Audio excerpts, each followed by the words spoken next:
Chapter 10. 5-Second Rule. Ven found himself walking along an endless road in a world stripped of light, a world enveloped in darkness. Every other step was a puddle of void. The wind had been extremely strong, and the clouds took over the sky with a storm. Ven noticed something in the sky. It was difficult to see anything because of the weather.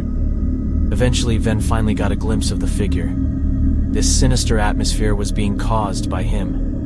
All of Ven's surroundings contained ruins and lifeless bodies. Ven looked down and saw Skylar also unmoving and completely lifeless. When he looked closer at the figure, he saw it was holding something. Out of the blue, an earring rolled onto Ven's shoe. "Skylar!" Ven yelled, rising out of bed. He had been dreaming. Was that a dream? He asked himself. He sighed and went downstairs to make breakfast.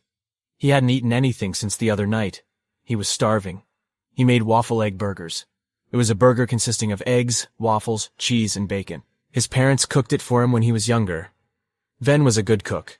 His mother's food was always good, and he had been fascinated, so much so that he wanted to try to learn himself. Ven ate, then headed out for school. While in school, he got his work done and then made time for his daily routine of workouts.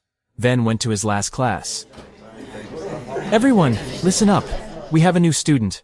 Try to make them feel welcomed," the teacher said in a calm tone. "Good afternoon." "I hope you can all get along with me," said the new student. Ven had been staring out the window, paying it no mind, but he could hear. He thought the voice sounded familiar, so he gave it a little bit of attention. "Are you serious?" Ven accidentally shouted out loud. The teacher responded, "Ven, do you have a problem with the new student?" "After all, this is your next-door neighbor, right?" he said. "My name is Skylar West." As she announced her name, people started to whisper around the classroom. "Dude, she's hot," one said. "If I knew Ven had a hot chick like that, I would have tried to be his friend," another whispered. "Skylar, kindly choose one of the empty seats," the teacher insisted. She went directly to the seat next to Ven. There had been so much tension on the other side of the room. Every guy was jealous. Ven felt extremely uncomfortable and finally spoke to Skylar. "What's going on?" he asked. "Why are you here?" he questioned angrily. "Well, I never had the chance to go to a public school back at home, so I thought it would be cool," she replied honestly. "Okay, I'll admit, I knew that you went to this school, but I didn't think they would put me in the same class." She giggled. Ven just stared out of the window for the entirety of the class. He went to a restaurant to eat after class. "Hey, Venny, mind if I tag along?" Skylar asked. "Sure, you're already here," said Ven sarcastically. "Also, I have something I need to talk to you about," he added. As they walked into the restaurant, Ven asked for a table for two. "So, Venny, what did you want to talk to me about?" Skylar asked. "Oh, right. It's about yesterday. I used the power of the white ring that appeared on my finger," Ven whispered. "What?" she yelled. "I didn't see a thing. You passed out after I told you it had been glowing," she exclaimed. "Yeah, I know, but Sky, I went back to the time before my mother had passed," he continued. "You what?" she yelled as she stood up, getting everyone's attention. She sat back down in embarrassment. "Ven, you can time travel?" she whispered. "Positive," he replied. "So, did you save your mother?" she asked. "No," Ven said as he started to cry a little. "I wanted to so badly. I had the chance, and I gave it away. I wanted to more than anything, but I knew it wasn't fair.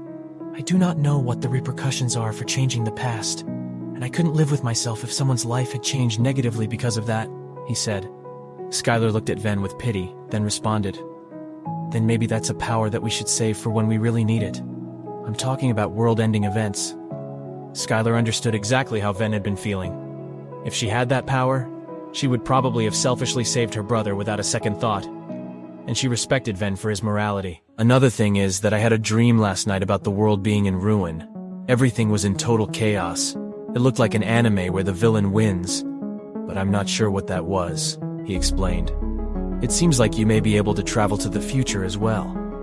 Not in the way that physically puts you there, but maybe like foreseeing," she theorized. A waiter requested that they tell her their order. "I would like a large fry."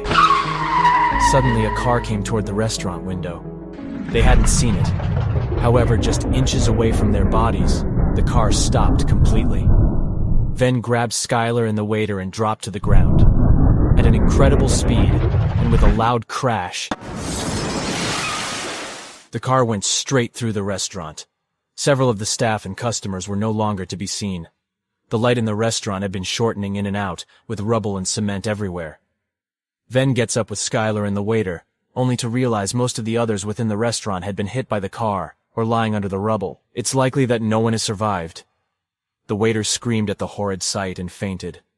"Sky, are you able to teleport other people?" Ven whispered. Yeah," she replied. "Get her away from the area, as far as you can go." "There is someone after us," Ven ordered. Skylar wasted no time. "Please be safe, Venny." She said this while taking the passed-out waiter and vanishing into thin air. Ven walked through the broken window to the entrance of the store. He looked ahead and saw a man with a blue trench coat. "Hello there, Venny boy." The man greeted him in a smug manner. "I hope you've had a good afternoon because this is your last one," he yelled. The man started to materialize small knives at his side to throw at Ven. He must be a member of the Reality Corps if he knows me. Ven activated his rings. Instantly, upon activation, he had a 5-second vision of the man throwing the knives at him. Several of the knives had hit him. 5 seconds had passed, and Ven snapped back into reality. What was that? He thought to himself. Suddenly, the man had started to send each knife toward Ven at unbelievably fast speeds. Ven felt like this situation had been familiar to him, and remembered that he had just seen it. He swiftly dodged every single knife flawlessly. The rings not only gave him offensive and defensive abilities, but they also strengthened his physical abilities. Ven had been much faster, much smarter, and much stronger. His mental and visual prowess had been enhanced as well, allowing him to see what the human eye could not. Ven's second ring had been giving up warnings of the knives he had seen in the future through his subconsciousness.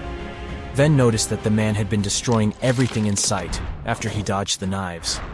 The man's powers were odd. He didn't have those knives before the fight. Ven looked to his right, and a giant hammer had been swung at him. No one was holding that hammer. Ven blocked in time, but the force had been way too strong for him to handle, sending him flying as a result. Ven soared through the air, wiping away the clouds and creating ripples in the sky. Ven spun for some time before finally recovering. He noticed at least 50 large buildings coming toward him, but he hadn't even been close to the ground. He thought of what to do quickly. I can't fly. I can't move in the air. How am I going to be able to avoid all of them? Wait, that's it. Ven had formed a platform to stand on with his ring of creation. He made a solid 2D dimension so that he could use it for his footing. Ven quickly dodged until he had gotten to the ground safely. Alright, I'm starting to understand my power a little more. I'll have to come up with a plan to get closer. He's playing the distance game.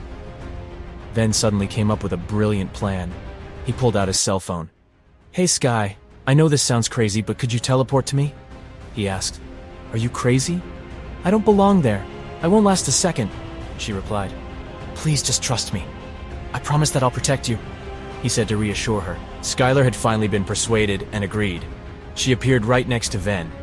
He created a curved 2D dimension as a shield to block incoming attacks, and he updated her. "Sky, here is the plan.